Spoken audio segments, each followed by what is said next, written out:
Танечка, иди сюда быстрее, у нас атомная горит. Ой, мать. Алло, это ВПЧ-2? Да.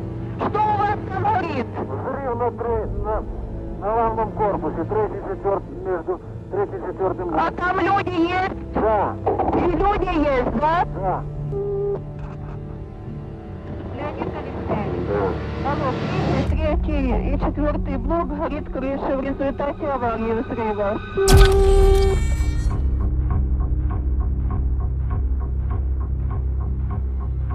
26 de abril de 1986.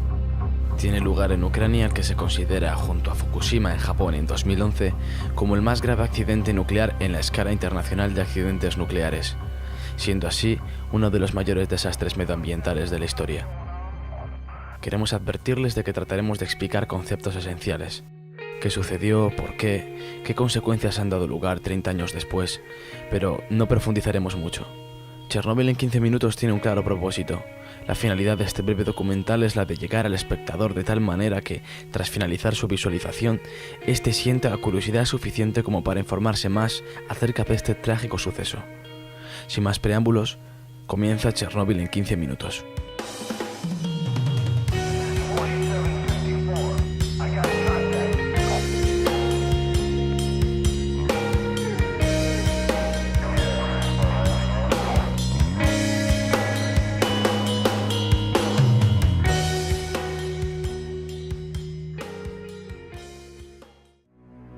La central nuclear de Chernóbil está situada a 16 kilómetros de la frontera entre Ucrania y de Bielorrusia y a 110 kilómetros al norte de Kiev.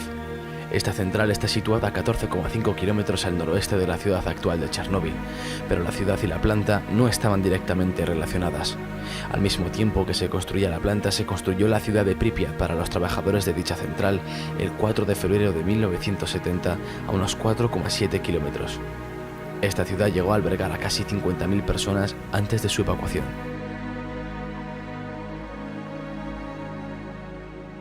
A la 1:23 de la mañana del sábado 26 de abril de 1986 estalló el cuarto reactor de la central nuclear de Chernóbil. El motivo que desencadenó el accidente fue la realización de una prueba programada para el 25 de abril bajo la dirección de las oficinas centrales de Moscú. Esta prueba tenía la intención de aumentar la seguridad del reactor. Se trataba de averiguar durante cuánto tiempo la turbina de vapor continuaría generando energía eléctrica una vez cortada la afluencia de vapor. En caso de avería, las bombas refrigerantes de emergencia requerían de un mínimo de potencia para ponerse en marcha, hasta que se arrancaran los generadores diésel, y los técnicos de la planta desconocían si una vez cortada la afluencia de vapor, la inercia de la turbina podía mantener las bombas funcionando. La prueba debía realizarse sin detener la reacción en cadena en el reactor nuclear para evitar un fenómeno conocido como envenenamiento por xenón. A la 1 de la madrugada del día 25 de abril, los ingenieros iniciaron la entrada de las barras del control en el núcleo del reactor con el objetivo de reducir su potencia. Hacia las 23 horas, se habían ajustado los monitores a los niveles más bajos de potencia, pero el operador se olvidó de reprogramar el ordenador para que se mantuviera la potencia entre 700 megavatios y 1000 megavatios térmicos. Por este motivo, la potencia descendió al nivel peligroso de 30 megavatios.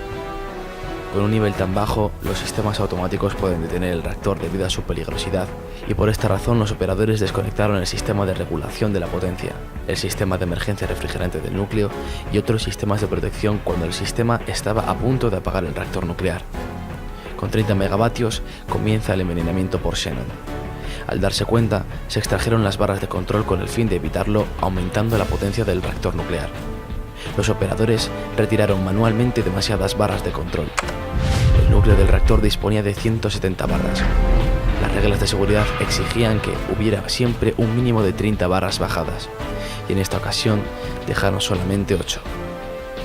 Dado que los sistemas de seguridad de la planta quedaron inutilizados y se habían extraído casi todas las barras de control, el reactor de la central quedó en condiciones de operación inestable y extremadamente insegura.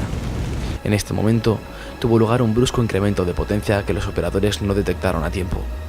Cuando quisieron bajar de nuevo las barras de control, estas no respondieron debido a que posiblemente ya estaban deformadas por el calor y las desconectaron para permitirles caer por gravedad. Finalmente, el combustible nuclear se desintegró y salió de las vainas, entrando en contacto con el agua empleada para refrigerar el núcleo del reactor.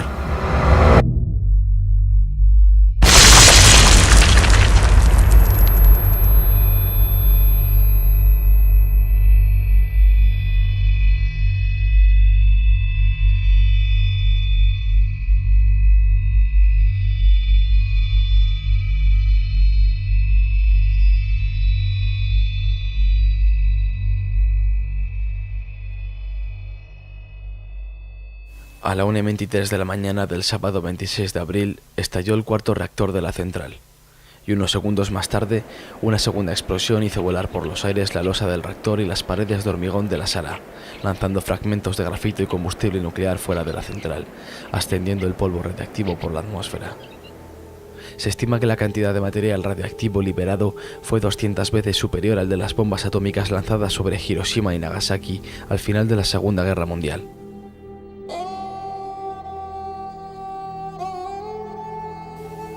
El primer acercamiento en helicóptero evidenció la magnitud de lo ocurrido. En el núcleo, expuesto a la atmósfera, el grafito del mismo ardía al rojo vivo, mientras que el combustible y otros metales se habían convertido en una masa líquida incandescente. La temperatura alcanzaba los 2500 grados e impulsaba el humo radiactivo en un efecto chimenea a una altura considerable de hasta 1000 metros.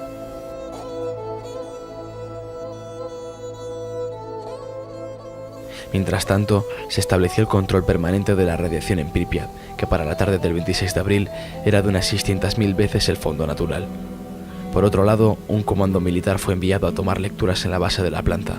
Se registró un astronómico nivel de 2080 Roentgens, por lo que en 15 minutos un ser humano absorbería la dosis letal.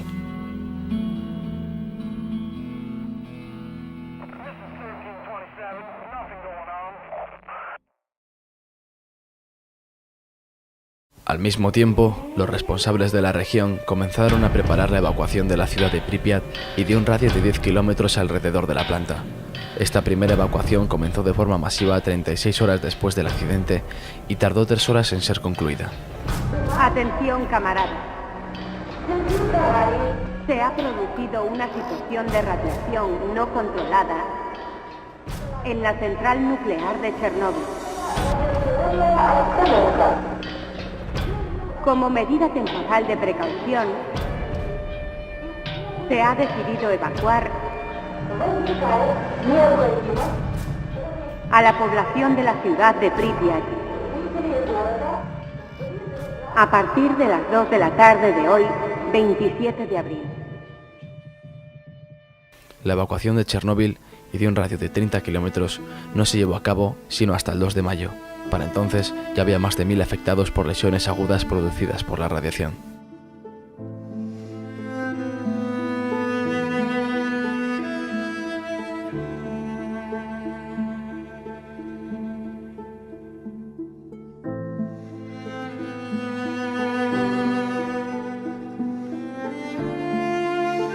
Se inició un proceso masivo de descontaminación, contención y mitigación que desempeñaron aproximadamente 600.000 personas denominadas liquidadores en las zonas circundantes al lugar del accidente, y se aisló un área de 30 kilómetros de radio alrededor de la central nuclear conocida como zona de alineación, que sigue aún vigente. Los trabajadores de contención sobre el reactor afectado evitaron una segunda explosión de consecuencias dramáticas que podrían haber dejado inhabitable toda Europa. Se inició el levantamiento de una estructura denominada sarcófago, que envolvería el reactor y lo aislaría del exterior. Las obras duraron un total de 206 días. Este sarcófago se construyó para soportar 30 años de contención. En 2013 se inició la construcción de un nuevo sarcófago, una imponente obra de ingeniería que se ha convertido en la estructura móvil más grande jamás levantada. Una jaula para contener a la bestia que se esconde bajo el primer sarcófago. Es una incógnita para los científicos lo que hay en el interior del núcleo del reactor. Este nuevo sarcófago básicamente ayudará a ganar tiempo. Está diseñado para resistir 100 años.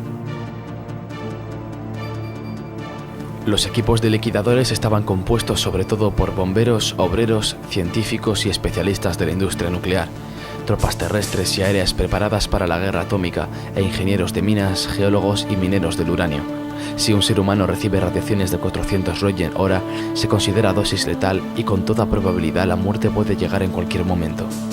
Para hacerse una idea de los niveles de radiación a los que se vieron expuestas aquellas personas, basta con tomar como referencia que los helicópteros que sobrevolaron el reactor destruido, a pesar de estar a varias decenas de metros de altura, llegaron a registrar niveles de 1800 Roentgen. Por tanto, no es difícil imaginar que pese a trabajar por turnos en breves espacios de tiempo, los liquidadores que salían al exterior sin apenas protección junto a los restos del reactor se vieron expuestos a dosis muy superiores, de promedio 7.000 a 10.000 Roentgens en pocos minutos.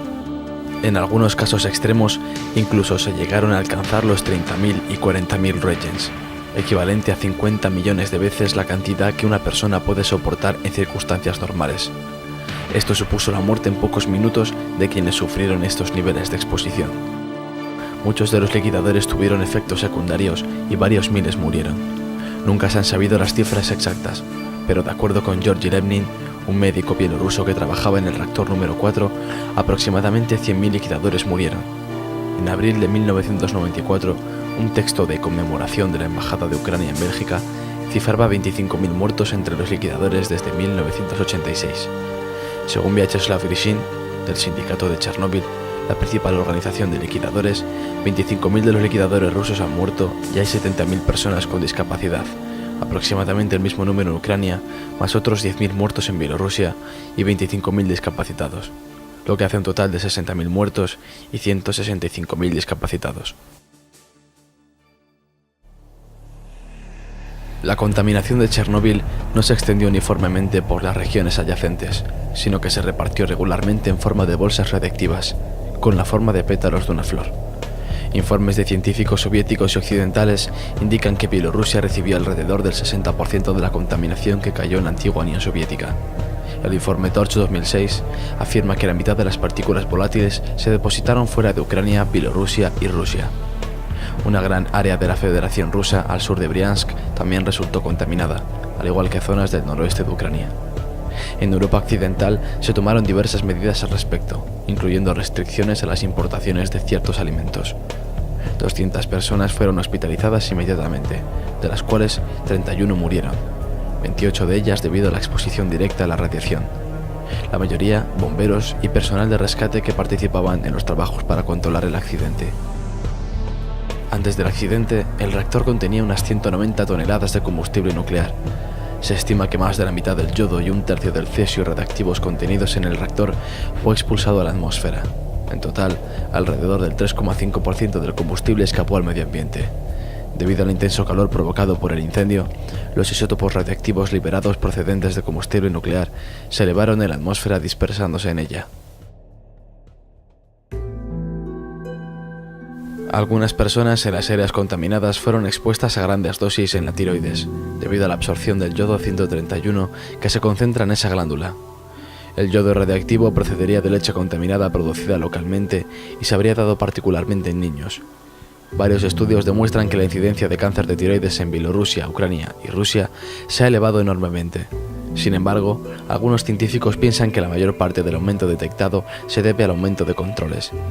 Hasta el presente, no se ha detectado un aumento significativo de leucemia en la población en general. Algunos científicos temen que la radiactividad afectará a las poblaciones locales durante varias generaciones, la cual se cree que no se extinguirá hasta pasados 300.000 años. En un radio de unos 20 o 30 kilómetros alrededor del reactor se produjo un aumento de la mortalidad de plantas y animales, así como pérdidas en su capacidad reproductiva. En los años posteriores al desastre, en la zona de exclusión abandonada por el ser humano ha florecido la vida salvaje. Bielorrusia ya ha declarado una reserva natural y en Ucrania existe una propuesta similar. Varias especies de animales salvajes y aves que no se habían visto en la zona antes del desastre se encuentran ahora en abundancia, debido a la ausencia de seres humanos en el área.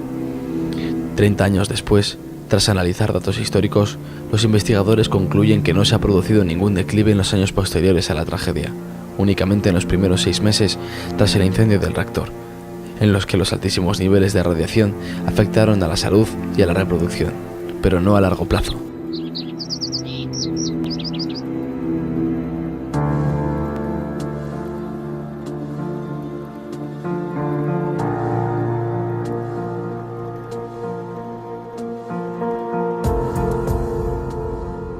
La tragedia de Chernóbil señala el final del idilio entre la energía atómica y su uso civil. Lo mismo que 40 años antes, la bomba atómica marcó el comienzo del compromiso ético de algunos científicos frente al avance de la ciencia. Solo para algunos, por supuesto, fue el comienzo de un compromiso. Para otros, fue nada más que la consagración de un éxito. Chernóbil supone aún hoy en día un drama real para miles de individuos concretos. Niños deficientes, poblaciones enteras devastadas, campos anegados por la contaminación, el traslado forzoso de personas, traumas, debacle económica y pánico colectivo. Las estimaciones de víctimas varían desde los 4.000 según las Naciones Unidas hasta los 93.000 como consecuencia de la radiación según Greenpeace. Lo que está claro es que el hombre trata de progresar, a veces forzando la maquinaria demasiado, y deja parajes como Pripyat. Algo que nos da que pensar es el hecho de que a pesar de los niveles de contaminación, Chernóbil sea ahora cuna de tanta fauna y flora. Seremos pues más perjudiciales para la naturaleza que un desastre nuclear.